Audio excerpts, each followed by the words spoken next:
Let me ask you a question. What is the first thing you think of when I say video games? Some of you out there might think about the latest and greatest in the industry. Some might think of an exciting match in a multiplayer game they played with their friends. Others might think of, this. I personally always think of the legendary Cube first. Now, while I technically played the N64 first, I wasn't quite old enough to really remember what that was like for the first time. The Gamecube, on the other hand, well, I remember bringing that home to my grandma's house for the first time, watching my dad plug that bad boy in and bringing up the BIOS menu by myself and not knowing how to make it go away because I was a stupid 4-year-old. After turning it off and turning it back on again like a real IT professional, I played Luigi's Mansion for the first time and I fell in love! The Gamecube is my favorite video game console of all time. Now, I could sit here for hours talking about all my favorite games on it and why I love those games in particular, but before I do, I'd like to talk about the console first. To me, the Gamecube is the quintessential video game console.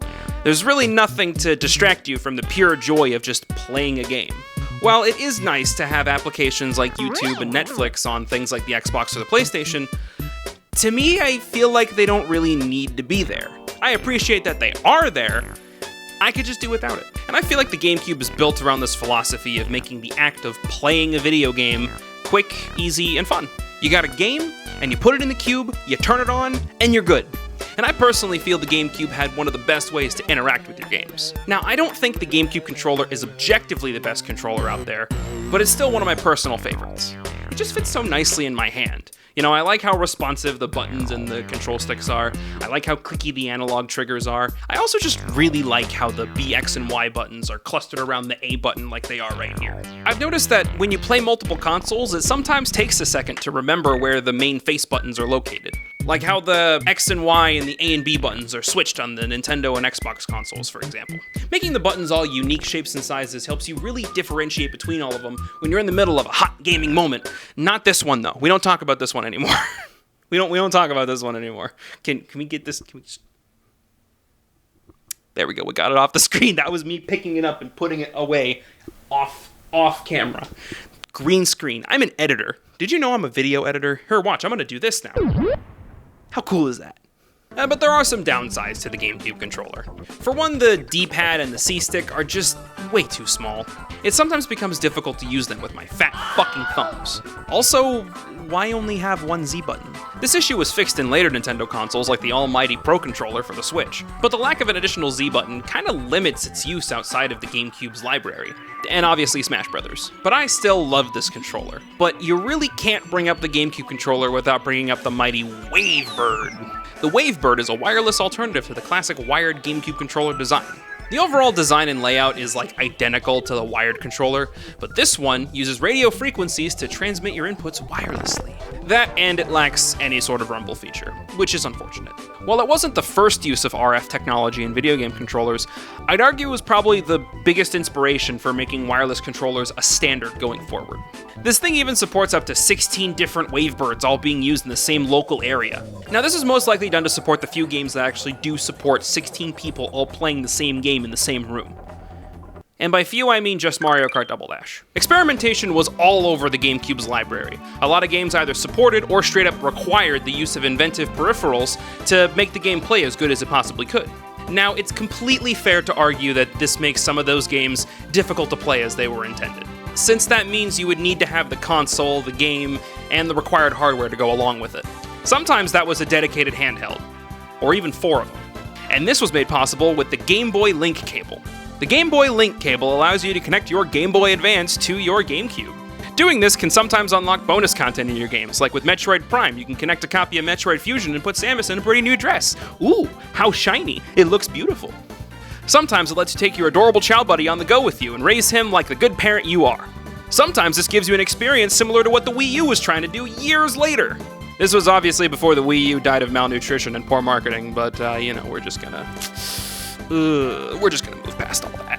And some games are The Legend of Zelda 4 Swords. In order to play this game like it was intended, you need a console, a game, 4 Game Boy Link cables, and 4 Game Boy Advances. You really needed Nintendo friends in order to play this game like it was meant to be played. There's actually a really cool video series on YouTube right now where the Runaway guys were able to record not only the gameplay of the console, but also the gameplay of their Game Boy Advances. Now, they did this with the use of the Game Boy Player, so effectively they used 5 consoles in order to record one game. There are links in the description that go to not only the main Let's Play playlist, but also a behind-the-scenes video where they break down their process of recording everything. It's really interesting stuff if you're actually into this kind of thing. But wait.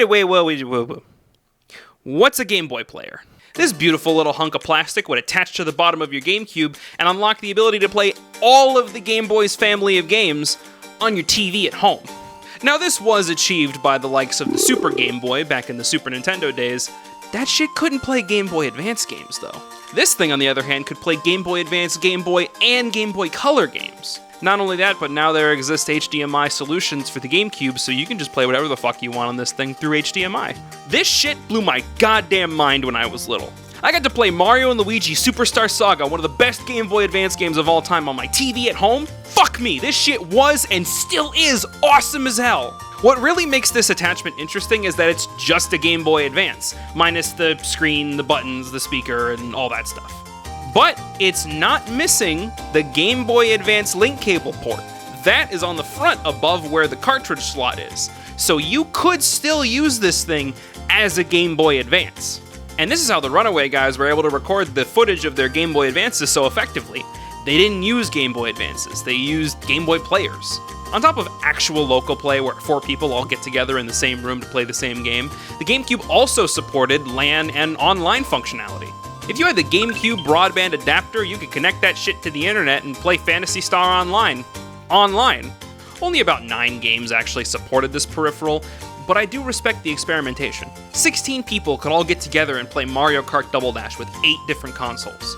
That's 16 people, all playing on 8 different consoles, working cooperatively in 2-man teams. 8 2-man teams. And all of them could theoretically be playing with a Wavebird. What the fuck? Nintendo was fucking ahead of the game back in the day, wasn't it? Now it seems like they're only behind the game, which is a bit sad, but whatever. God, I hope, Mario Kart Double Dash gets reborn in one way or another on the Switch. That'd be really cool. But let's say you picked up a copy of Phantasy Star Online and you actually want to talk to your friends and teammates. And also you live in Japan. Well, then you can use the GameCube ASCII controller. Look at how fucking stupid this thing is. Now, it only ever supported Phantasy Star Online and was only ever released in Japan, so there really isn't a reason to track one down or pick one up unless you're a madman. But this controller's just way too stupid to not include in this video. Speaking of dumbass controllers, here's the DK bongos. Bet you thought these things didn't exist, huh? Only about 4 games ever actually supported this peripheral, and here's a big shocker, they were all Donkey Kong games. Now, out of those 4 games, 3 of them were rhythm games, and that's a given, and one of them was only released in Japan. But one of those games, Donkey Kong Jungle Beat, is a platformer. Look at this. It's a platformer, but you control by smacking bongos. That's cool, man. Do you remember how popular Dance Dance Revolution used to be? Well, Nintendo tried to jump on board that money train back in the day by releasing a game known as Dance Dance Revolution Mario Mix. With this thing. The Nintendo GameCube Mario Dance Pad. What do you even say to this? Now, the game itself is fine. It's just Dance Dance Revolution, but with Mario songs. And weirdly enough, Waluigi is the villain. I guess Waluigi doesn't get enough screen time to become an actual villain, so hey, just throw him in the spin-offs. But the dance pad itself is way more interesting than the game, simply because it's just a Mario-branded dance pad. Out of all the things Nintendo could slap Mario's face on, the last thing you'd expect is Dance Dance Revolution. Now, in doing my research for this video, I also discovered that Cadence of Hyrule, the Zelda game based on Crypt of the Necrodancer, is fully compatible with this dance pad. That's actually pretty cool. Alright, one last peripheral I want to talk about is the GameCube microphone. This one's really strange because while it does work with some karaoke games like you'd expect, it was mainly advertised for Mario Party. The funny thing is that it's actually kind of a good microphone. Now, the most interesting game I feel that uses the microphone is a little game called Odama. This is a pinball game where you also control an army on the pinball board with only voice commands. I don't even know how to what the fascinating thing is that it actually works pretty well. This game would only be possible if Nintendo wasn't experimenting with absolutely everything on the GameCube. Alright, but what good are peripherals and hardware and all that without any games to play? Some of Nintendo's most iconic games are either on or originated from the GameCube. We got Animal Crossing, Mario Sunshine, Luigi's Mansion, Paper Mario The Thousand Year Door, Pikmin 1 and 2, Mario Kart Double Dash, Kirby Air Ride, Legend of Zelda Wind Waker, and of course... A lot of these games had mechanics that not only set it apart from games that came before, but also games that came after. Super Mario Sunshine introduced the FLUDD and bullshit level design. Luigi's Mansion was a brand new take on Mario games as a whole. Mario Kart Double Dash introduced having more than one person on the same car. Metroid Prime injected new life into the series and proudly brought Samus into the third dimension. Look how good she looks. Look at how good she looks. Ooh, it's great. The Prime trilogy is arguably one of the best parts of the Metroid series, so it's pretty good. And even games that weren't developed by Nintendo or their second parties still tried something unique, like the previously mentioned Odama or Eternal Darkness or even Wario World.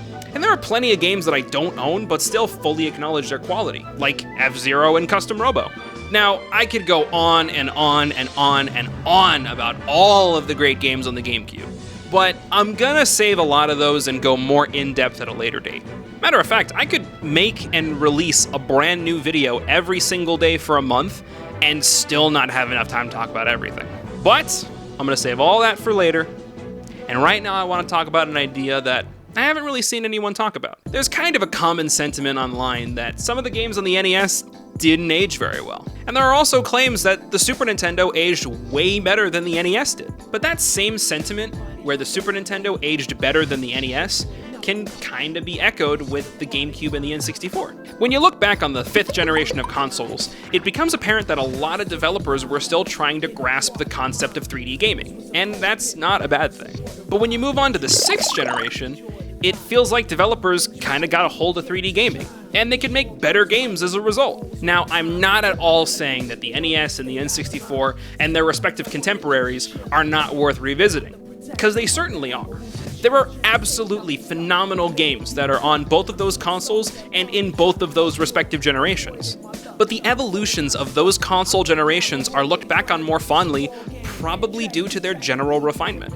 I always hear that people want a new Paper Mario game in the style of Thousand Year Door.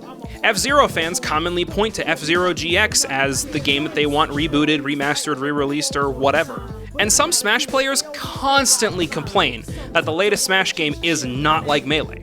Now, whether these cases are due to nostalgia, or the games just being better, or a myriad of other reasons is hard to say.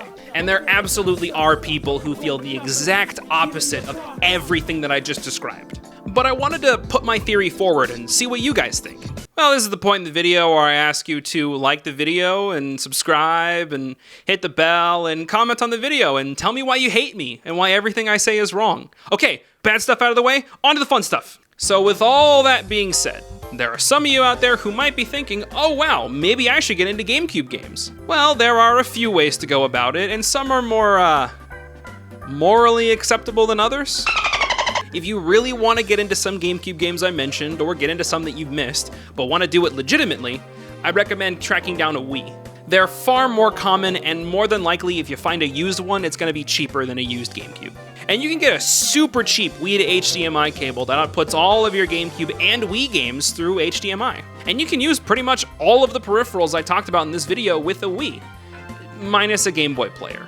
Though the boot disc for the Game Boy player is far more rare and, by extension, far more expensive than an actual Game Boy player. And unless you want to drop, like, how much is it now? Like $75 on a Game Boy player boot disc? There are other ways to get Game Boy Advance games and Game Boy games on your TV. And doing it legitimately, too. I'll have links to all of the stuff I talked about in the description also. Holy shit, this video ended up being a lot longer than I thought it would be. The GameCube is just really special to me, and it taught me just how fun and interesting games can really be. Not every game has to be the same exact thing over and over, and if you look hard enough, you're bound to find something interesting. Maybe not always fun, but certainly interesting. Now, all those games definitely won't stick with you, and they're not going to be things that change your very outlook on what video game design should be, but it's still good that you tried them out.